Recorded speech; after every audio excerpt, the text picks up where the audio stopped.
17 Ιουνίου του 1912, το συνέδριο της Πάτμου, το οποίο διοργανώθηκε από εκπροσώπους των Δωδεκανησίων και της τοπικής Ελληνοορθόδοξης Εκκλησίας. Τον Σεπτέμβριο του 1911 η Ιταλία επιτέθηκε στην Οθωμανική επαρχία της Λιβύης, μία σύραξη που έμεινε στην ιστορία ως ο πόλεμος της Τριπολίτιδας. Στο πλαίσιο αυτού του πολέμου, 7 μήνες αργότερα, ο Ιταλικός στόλος κυρίευσε για λόγους αντιπερισπασμού τα επίσης υπό Οθωμανική κυριαρχία Δωδεκάνησα. Έτσι, στις 28 Απριλίου του 1912, οι Ιταλοί κυρίευσαν την Αστυπάλαια, μία εβδομάδα αργότερα τη Ρόδο και 10 ημέρες μετά τη Χάλκη. Στις 12 Μαΐου ακολούθησαν τα νησιά Κάλυμνος, Κάρπαθος, Κάσος, Λειψή, Λέρος, Νήσυρος, Πάτμος και Τήλος. Ακολούθως, στις 19 Μαΐου κυριεύθηκε η Σύμη και την επομένη η Κos. Οι Ιταλοί διακήρυξαν ότι η παρουσία τους στα Δωδεκάνησα θα ήταν προσωρινή και πως ο σκοπός τους ήταν η εκδίωξη των Οθωμανών.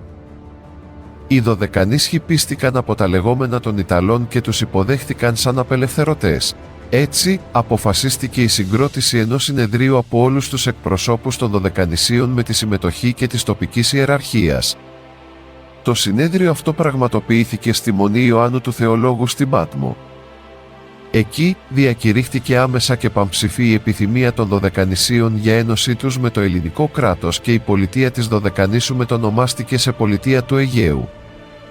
Το ψήφισμα αυτό στάλθηκε στις μεγάλες δυνάμεις με αίτημα την ένωση των Δωδεκανήσων με το ελληνικό κράτος ή εναλλακτικά την αναγνώριση της αυτονομίας του στα πρότυπα της Σάμου. Ο Ιταλός διοικητής Τζοβάνι Αμέλιο όχι μόνο διαφώνησε με το αίτημα των νησιωτών, αλλά δεν δέχτηκε καν να παραλάβει το ψήφισμα. 4 μήνες αργότερα, ξέσπασε ο πρώτος Βαλκανικός πόλεμος. Η Οθωμανική Αυτοκρατορία είχε πολλά μέτωπα ανοιχτά, οπότε αποφάσισε να έλθει σε συνεννόηση με την Ιταλία. Έτσι, στα μέσα Οκτωβρίου του 1912 υπογράφθηκε η Συνθήκη του Ουσί, σύμφωνα με την οποία ο Σουλτάνος αναγνώρισε την Ιταλική κυριαρχία στη Λιβύη, ενώ η Ρώμη υποσχέθηκε την επιστροφή των Δωδεκανήσων στην Οθωμανική Αυτοκρατορία. Όμως, η Ιταλία δεν τήρησε την υπόσχεσή της και κράτησε υπό τον έλεγχο της τα Δωδεκάνησα. Οι Δωδεκανήσιοι αντέδρασαν έντονα σε αυτή την απόφαση, διαβλέποντας την επερχόμενη ήττα των Οθωμανών. Οι νησιώτες θα προτιμούσαν να επανέρχονταν υπό την Οθωμανική κυριαρχία, αφού ήλπιζαν ότι θα ήταν προσωρινή και πως θα ενσωματώνονταν στο ελληνικό κράτος μετά από το τέλος της Βαλκανικής σύραξης.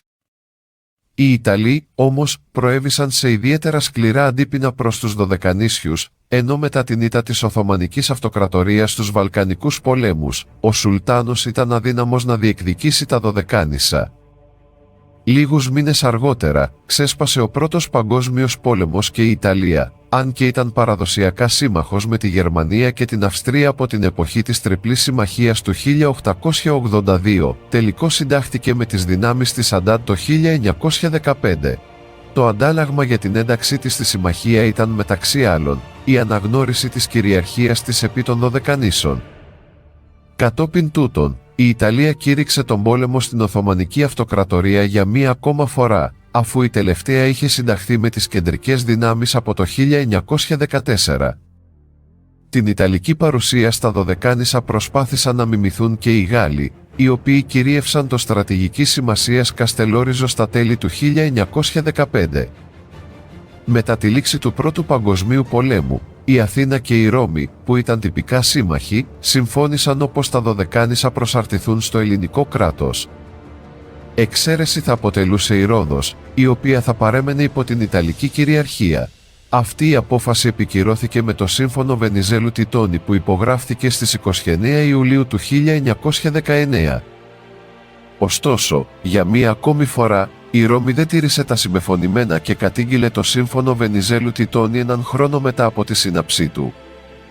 Τον Μάρτιο του 1921, η Γαλλία, αφού είχε προσετεριστεί τους Τούρκους επαναστάτες, πώλησε το Καστελόριζο στην Ιταλία. Τέλος, με τη συνθήκη της Λοζάνης το 1923, η Τουρκία παραιτήθηκε κάθε δικαιώματός της στα Δωδεκάνησα, οπότε μονιμοποίησε την Ιταλική παρουσία σε αυτά.